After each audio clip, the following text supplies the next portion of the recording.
Good morning students, welcome to all of you. आज आप English grammar के अंतर्गत डायरेक्ट एंड इनडायरेक्ट स्पीच का अध्ययन करेंगे। इसे डायरेक्ट एंड इनडायरेक्ट नैरेशन के नाम से भी जाना जाता है और इसे रिपोर्टेड स्पीच भी कहते हैं। Let us see the meaning of narration. The literal meaning of narration is a description. Narration का शाब्दिक अर्थ है बयान, वर्णन या कथा इत्यादि। Narration means the act of giving an account describing incidents or course of events. Let us see the meaning of speech. Speech means the way of expressing the statement of any person. बच्चों, speech का अर्थ है किसी व्यक्ति द्वारा बोली गई बात, भाषण, बयान, भाषा या संवाद इत्यादि। स्टेटमेंट ऑफ अ स्पीकर और reporter is known as speech और नैरेशन। किसी वक्ता की कही गई बात को कथन कहते हैं। Students, English language has two ways to narrate the spoken words of a person. These two ways are direct speech and indirect speech. English language में किसी व्यक्ति द्वारा कही गई बात को हम दो प्रकार से प्रकट कर सकते हैं, डायरेक्ट स्पीच द्वारा और इनडायरेक्ट स्पीच द्वारा। What is डायरेक्ट स्पीच और डायरेक्ट नरेशन? डायरेक्ट स्पीच या डायरेक्ट नरेशन क्या है? बच्चों, डायरेक्ट स्पीच का हिंदी में अर्थ है प्रत्यक्ष कथन। चलिए इसे हम विस्तार पूर्वक समझते हैं। The speech quoted in the exact words of the speaker is a direct speech और direct narration. It is always written within inverted commas. बच्चों, जब किसी कथन को वक्ता के शब्दों में अक्षरशः कहा जाए तो इसे डायरेक्ट नरेशन या डायरेक्ट स्पीच कहते हैं। इस स्पीच में वक्ता के कथन को इन्वर्टेड कॉमास के अंदर रखा जाता है तथा इसका प्रथम अक्षर सदैव कैपिटल लेटर में लिखा जाता है। Let us understand direct speech with the help of an example. He said, I am going to school. उसने कहा, मैं स्कूल जा रहा हूँ।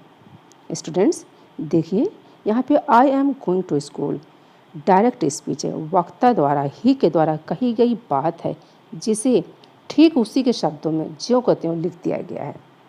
व्हाट इज इनडायरेक्ट स्पीच और इनडायरेक्ट नैरेशन? इनडायरेक्ट स्पीच या इनडायरेक्ट नैरेशन क्या है? बच्चों, इनडायरेक्ट स्पीच या इनडायरेक्ट नैरेशन का अर्थ है अप्रत्यक्ष कथन। चलिए इसे हम विस्तार पूर्वक समझते हैं। इन इनडायरेक्ट स्पीच और indirect narration, the sense of the words used by the first speaker is reported. In this, the actual words of the speaker are changed, but not the sense. It is always used in the past tense. बच्चों, जब वक्ता के कथन को श्रोता अपने शब्दों में कहे तो इसे इनडायरेक्ट नैरेशन या इनडायरेक्ट स्पीच अप्रत्यक्ष कथन कहते हैं। इसमें बोलने वाले की अर्थात वक्ता के वास्तविक शब्दों को न कहकर उसका सार या भाव प्रकट किया जाता है। इसमें इन्वर्टेड कॉमास को हटा देते हैं। Let us understand indirect speech with the help of an example.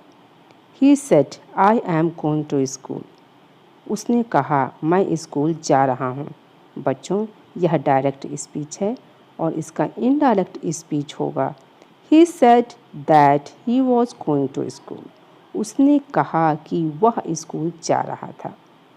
Students, इसमें ही के द्वारा उसके द्वारा कही गई बात को एग्जैक्ट उसी के शब्दों में ना लिख करके उसकी बात का सार व्यक्त किया गया है।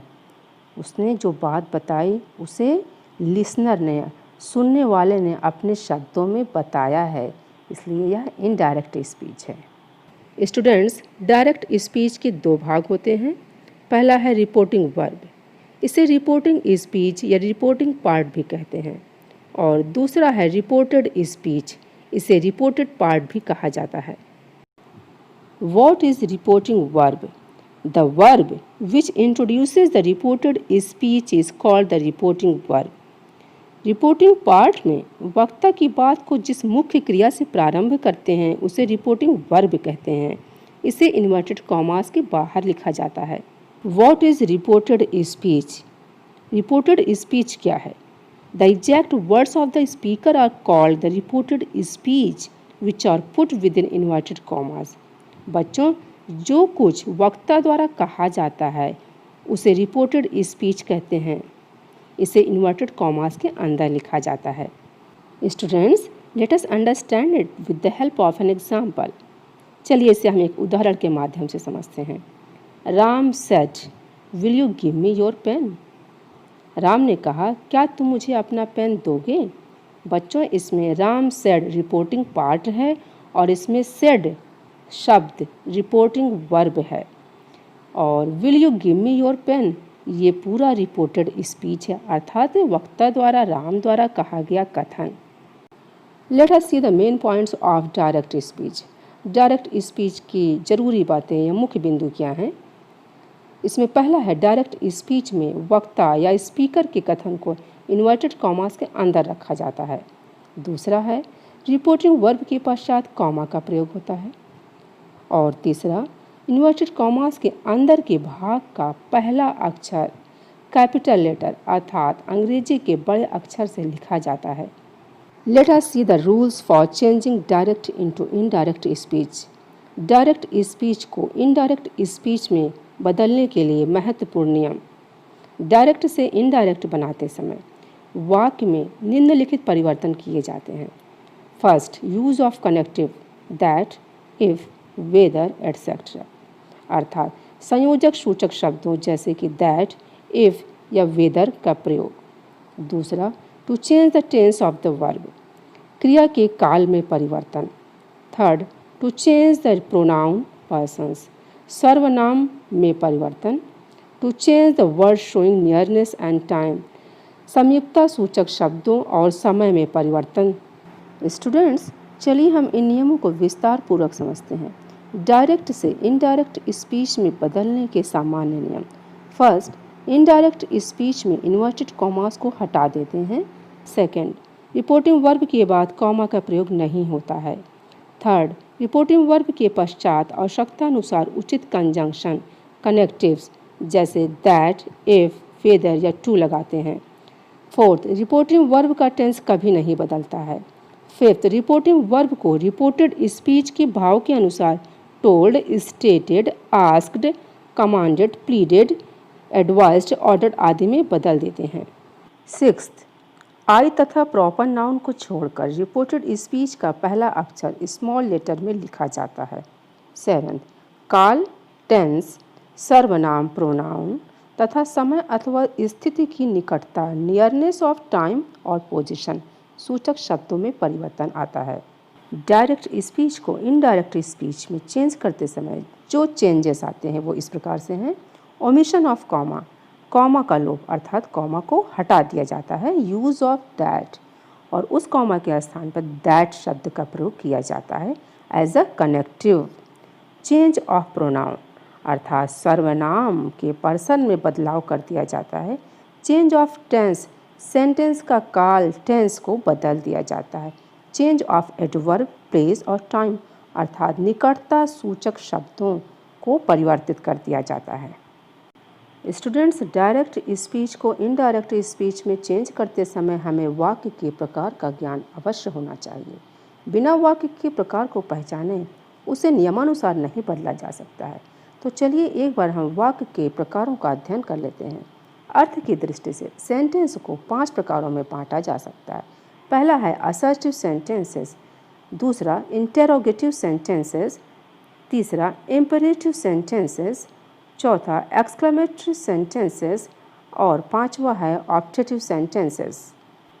नरेशन के परिवर्तन में इन भेदों को ध्यान रखना अति आवश्यक है। स्टूडेंट्स, यदि डायरेक्ट स्पीच का सेंटेंस असर्टिव सेंटेंस है तो इसमें आए हुए रिपोर्टिंग वर्ब को इनडायरेक्ट बनाते समय हम इस प्रकार से चेंज करेंगे। यदि डायरेक्ट स्पीच में रिपोर्टिंग वर्ब से हो तो कोई चेंज नहीं करना, से ही लिखना है। सेज होने पर भी कोई चेंज नहीं करना, सेज ही लिखना है। सेड होने पर नो चेंज, कोई चेंज नहीं करना है, सेड को उतार देना है। लेकिन यदि इन वर्ड्स के बाद ऑब्जेक्ट लिखा हो, टू लिखा हुआ हो, तो से टू को टेल में, सेज टू को टेल्स में और सेड टू को टोल्ड में कन्वर्ट कर देते हैं।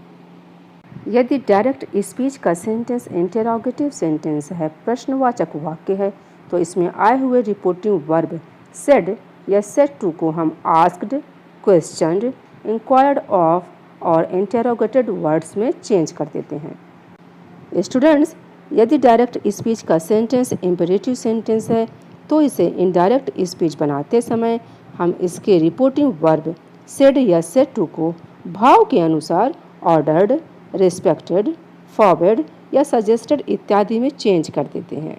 स्टूडेंट्स, यदि डायरेक्ट स्पीच का सेंटेंस एक्सक्लेमेटरी सेंटेंस है तो इसे इनडायरेक्ट स्पीच में चेंज करते समय इसके रिपोर्टिंग वर्ब को सेड या सेड टू को हम वाक्य के भाव के अनुसार एक्सक्लेम्ड विद जॉय या एक्सक्लेम्ड विद सॉरो या एक्सक्लेम्ड विद सरप्राइज या हैप्पीली या एक्सक्लेम्ड विद एडमिरेशन या एक्सक्लेम्ड विद डिस्गस्ट या एक्सक्लेम्ड विद हॉरर एटसेट्रा में चेंज कर देते हैं। स्टूडेंट्स, यदि डायरेक्ट स्पीच का सेंटेंस ऑप्टेटिव सेंटेंस है तो इसे इनडायरेक्ट स्पीच में चेंज करते समय इसमें आए हुए रिपोर्टिंग वर्ब सेड या सेड टू को हम वाक्य के भाव के अनुसार विश्ड या प्रेड में चेंज कर देते हैं। स्टूडेंट्स, डायरेक्ट स्पीच को इनडायरेक्ट स्पीच में बदलते समय इसके रिपोर्टेड स्पीच में आए हुए प्रोनाउन को चेंज करना होता है। इसके लिए प्रोनाउन की जानकारी होना अति आवश्यक है। तो चलिए हम प्रोनाउन के बारे में पढ़ लेते हैं। स्टूडेंट्स, प्रोनाउन 3 प्रकार के होते हैं: first person pronoun, second person pronoun और third person pronoun. I means मैं, वी मीन्स हम, ये फर्स्ट पर्सन प्रोनाउन में आते हैं। यू मीन्स तुम, और ये सेकंड पर्सन प्रोनाउन में आता है। थर्ड पर्सन प्रोनाउन में ही, शी, इट, दे और एनी नेम ये आते हैं। यदि डायरेक्ट स्पीच में फर्स्ट पर्सन प्रोनाउन आई या वी आए हैं तो ये डायरेक्ट स्पीच के रिपोर्टिंग वर्ब के सब्जेक्ट के अकॉर्डिंग चेंज होगा। यदि यू शब्द आया है तो यह डायरेक्ट स्पीच के रिपोर्टिंग वर्ब के ऑब्जेक्ट के अकॉर्डिंग चेंज होगा। और यदि ही, सी, इट या दे आया है, कोई नाम आया है, तो इसमें कोई चेंजेस नहीं करते हैं। इसके लिए हमें सन, SON, सब्जेक्ट, ऑब्जेक्ट और नो चेंज के नियम को याद रखना चाहिए। स्टूडेंट्स, जैसा कि आपको बताया जा चुका है कि डायरेक्ट स्पीच के 2 पार्ट्स होते हैं, रिपोर्टिंग वर्ब और रिपोर्टेड स्पीच। यदि रिपोर्टिंग वर्ब पास्ट टेंस में है तो रिपोर्टेड स्पीच का टेंस बदल जाता है। यदि रिपोर्टेड स्पीच प्रेजेंट टेंस में है तो यह अपने रिस्पेक्टिव पास्ट टेंस में चेंज हो जाता है। Simple present tense simple past tense में चेंज हो जाता है। Present continuous tense past continuous tense में। प्रेजेंट परफेक्ट टेंस का सेंटेंस पास्ट परफेक्ट टेंस में बदल जाता है और प्रेजेंट परफेक्ट कॉन्टिन्यूअस टेंस का sentence past perfect continuous tense में बदल जाता है। यदि reported speech simple past tense में है तो यह पास्ट परफेक्ट टेंस में बदल जाएगा, और यदि यह पास्ट कॉन्टिन्यूअस टेंस में है तो पास्ट परफेक्ट कॉन्टिन्यूअस टेंस में चेंज हो जाएगा। पास्ट परफेक्ट और पास्ट परफेक्ट कॉन्टिन्यूअस टेंस में कोई चेंजेस नहीं होते हैं। डायरेक्ट स्पीच में आए हुए मॉडल्स को किस प्रकार से चेंज करना है, चलिए देख लेते हैं। यदि डायरेक्ट स्पीच में शैल वर्ड आया है तो इनडायरेक्ट बनाते समय शैल को शुड में चेंज कर देना चाहिए। विल है तो वुड में बदल देना चाहिए।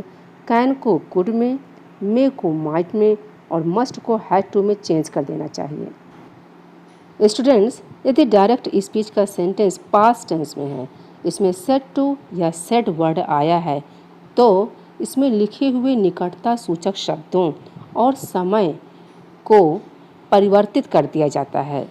चलिए हम इसे देख लेते हैं। यदि दिस वर्ड आया है तो इनडायरेक्ट स्पीच बनाते समय दिस को दैट में बदल देते हैं। दिस लिखा है तो दोस कर देना चाहिए। हियर को देयर में, हिदर को दिदर में, हैंस को देंस में, नाउ को देन में, एगो को बिफोर में, कम को गो में, दस को सो या इन दैट वे और जस्ट को देन में बदल देना चाहिए। यदि डायरेक्ट स्पीच में टुडे लिखा है तो इसे इनडायरेक्ट बनाते समय दैट डे में कन्वर्ट कर देना चाहिए। टुनाइट को दैट नाइट में, टुमारो को द नेक्स्ट डे में, यस्टरडे को द प्रीवियस डे में, लास्ट नाइट को द प्रीवियस नाइट में चेंज कर देना चाहिए। और यदि द नेक्स्ट डे लिखा है तो इसे द फॉलोइंग डे में चेंज कर देना चाहिए। स्टूडेंट्स, इस वीडियो लेक्चर में आपको डायरेक्ट एंड इनडायरेक्ट स्पीच के थियरी पार्ट के बारे में पढ़ाया गया है, इसके रूल्स बताए गए हैं, कॉन्सेप्ट क्लियर किया गया है और इसे हम अपने नेक्स्ट वीडियो लेक्चर में एग्जाम्पल्स पे इम्प्लीमेंट करेंगे तो आपको और भी अच्छे से समझ में आएगा। इसके लिए डायरेक्ट एंड इनडायरेक्ट स्पीच का नेक्स्ट वीडियो लेक्चर ज़रूर देखें। Thank you.